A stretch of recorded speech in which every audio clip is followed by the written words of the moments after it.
আজ নিজেকে ব্যস্ত রাখতে চাই নিজেরই জন্যে। ইদানিং নিজেকে নিয়ে বড্ড বেশি ভাবি। আমাকে ভাবতে শিখিয়েছে অধরা।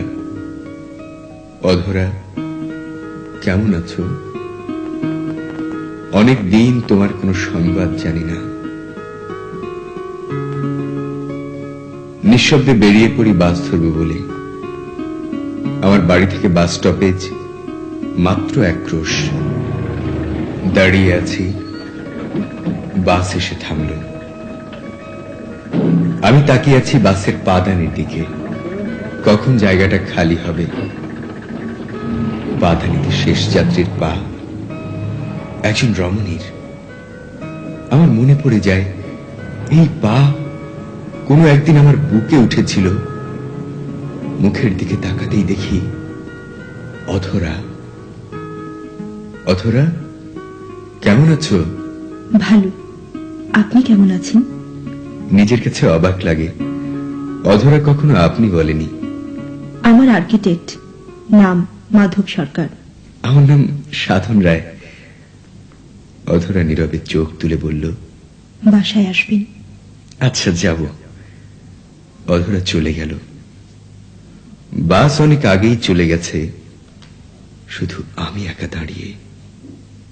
নিজেকে নিজেই বলি, বাসায় যেতে বলল, অথচ কোনো ঠিকানা দিল না।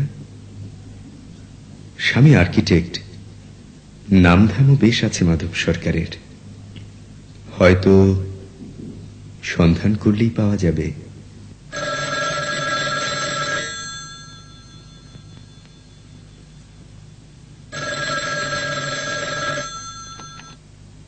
অধরা বলছি।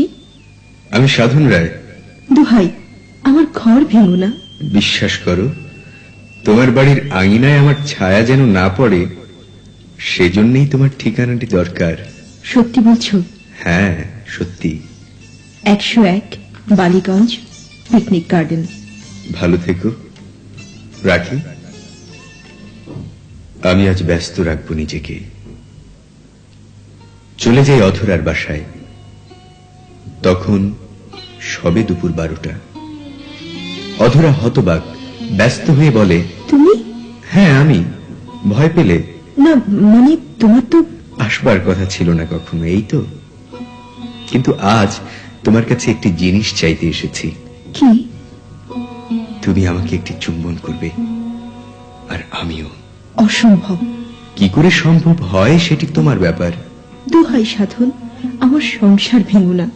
শুধু তো একটি চুম্বন, তারপরেই তো আমার প্রস্থান। ও ও এক্ষুনি এসে যাবে। তাহলে তাড়াতাড়ি কাজটি সেরে ফেললেই হয়। সাধন, আমি তোমার কাছে। শুধু তো একটি।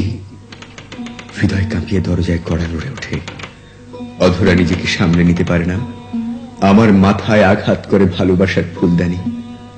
দরজা খুলতেই একজন বৃদ্ধ ভিখারি চাইছে 5টি পয়সা।